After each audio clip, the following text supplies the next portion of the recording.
کہ بتا اب بھی تیری جان بچ سکتی ہے، اس خالق کے کائنات کو، اس کا رسول کے فرمائے انکار کر دے، تیری جان بچ جائے۔ حضرت ام شریک رضی اللہ تعالیٰ عنہ فرماتی جب وہ مجھ سے سوال کرتے دوسرے دن میرے دماغ کے اندر کوئی نہیں پڑتا، نہ کچھ سما دیتا، نہ کچھ مجھے نظر آتا، کچھ بھی مجھے نہیں پتا چلتا، میں صرف انگلی سے اشارہ کرتی تھی میں تو اسی خدا کے نام پہ اپنی جان دوں۔ تیسرا دن جب گزرا فرماتے دوپہر کا وقت ہو گیا، جب دن ٹھنڈا ہوتا شام ہوتی صبر کرتے، جب دوپہر کا وقت ہوتا سارے خاندان والے خیمے نصب کر کے ان کے اندر بیٹھتے، یہ عورت ذات ہو کر دوپہر کے وقت فرمایا دھوپ کے اندر بیٹھتی۔ تیسرا دن جب گزرا فرماتے مجھے کچھ نہیں پتا چلتا تھا، نہ کوئی دکھائی دیتی کچھ، نہ کانوں سے سماعت کچھ سنائی دیتی۔ تیسرا دن گزر گیا۔ یاد رکھو اللہ رب العزت امتحان لیتا ضرور ہے، جو بندہ دین پہ چلتا ہے نا اس کا امتحان بڑے بڑے ہوتے ہیں۔ علامہ خادم صاحب رضوی رحمۃ اللہ تعالی علیہ میرے استاد ہیں، دیکھو کتنا عرصہ جیلوں کے اندر ہے، پھر دنیا نے دیکھا ہے کہ کائنات کے اندر سب سے بڑا جنازہ اس شخص کا ہوا۔ آپ معذور تھے، معذوری کے عالم میں بھی جیلیں بھگتی ہیں۔ آپ فرماتے تھے مجھے ایک آدھا گھنٹہ بھی زمین پہ بیٹھنا مشکل ہوتا، لیکن جیلوں کے اندر فرمایا 6 مہینے 7 مہینے اس نبی کے نام پہ قربان کیا۔ حضرت ام شریک رضی اللہ تعالیٰ فرماتی جب تیسرا دن گزرا شام ہو گئی، 3 دن فرمایا مجھے پانی نہیں دیا، شہد کے ساتھ روٹی دی۔ آپ اندازہ لگائیں اس بندے کو کتنی پیاس ہوگی جن 3 دن گزر گئے، گرمی کا موسم ہے۔ صرف شرط کیا ہے ان کی کہ فرمایا یہودیت کو قبول کر ایمان نکال دے سینے سے، بے ایمان ہو جا، فرمایا پانی دوں گا جان بچے گی۔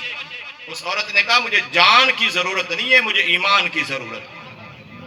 فرمایا نبی کے نام پہ جان دے دوں گی، فرمایا ایمان نہیں دوں گی۔ تیسری رات جب ہوئی نا، اس ام شریک نے اپنی سواری کے ساتھ سہارا لگا کر فرماتے لیٹ گئے۔ آدھی رات کا وقت ہوا۔ رب اپنے بندوں کا بڑا خیال رکھتا ہے، جس طرح ہر کوئی اپنے مالک ملحوق اپنی عملوں کا خیال رکھتا ہے، اسی طرح مالک کا خیال رکھتا ہے، اس طرح رب العالمین نے اپنے بندوں کا بڑا خیال رکھتا ہے۔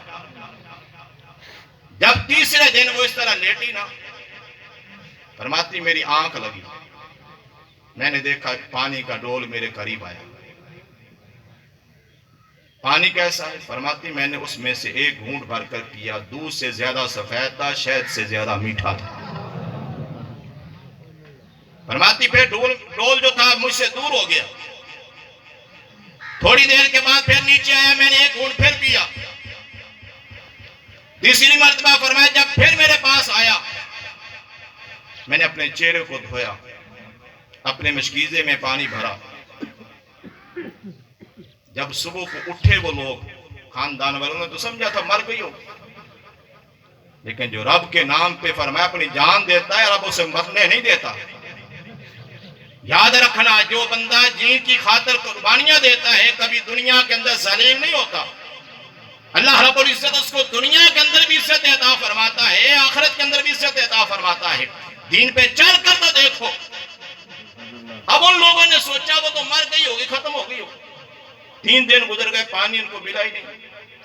صبح ہوئی، حضرت ام شریک رضی اللہ تعالی عنہ بڑی شاش بشاش بڑی خوش حالت میں بیٹھی،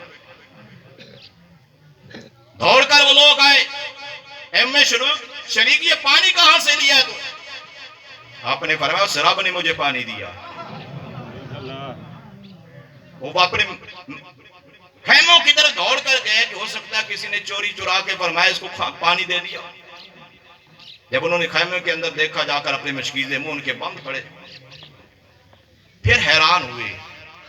اب دیکھو جب پانی پیا ہے، اللہ نے آنکھوں کی بنائی بھی واپس لٹا دی، کانوں کی سماعت بھی واپس لٹا دی، دماغ بھی درست ہو گیا۔ حضرت ام شریک رضی اللہ تعالیٰ نے فرماتی جب خیموں میں دوڑے دیکھا انہوں نے پانی تو موجود ہے خیموں کے اندر، کسی نے پانی نہیں دیا۔ اب سوچنے لگے ہم تو اس پہ ظلم کرتے ہیں، ہم تو اس پہ اتنا ظلم کیا ہے، 3 دن پانی نہیں دیا، یہ تو اللہ کی کوئی مقبول بندی لگتی ہے جس کو اللہ رب العزت پانی بھی پلا رہا ہے۔ لیکن دین کی خاطر تکلیفیں ضرور اٹھانی پڑتی ہیں، بغیر تکلیف کے، بغیر جد و جہد کے کچھ حاصل نہیں ہوتا۔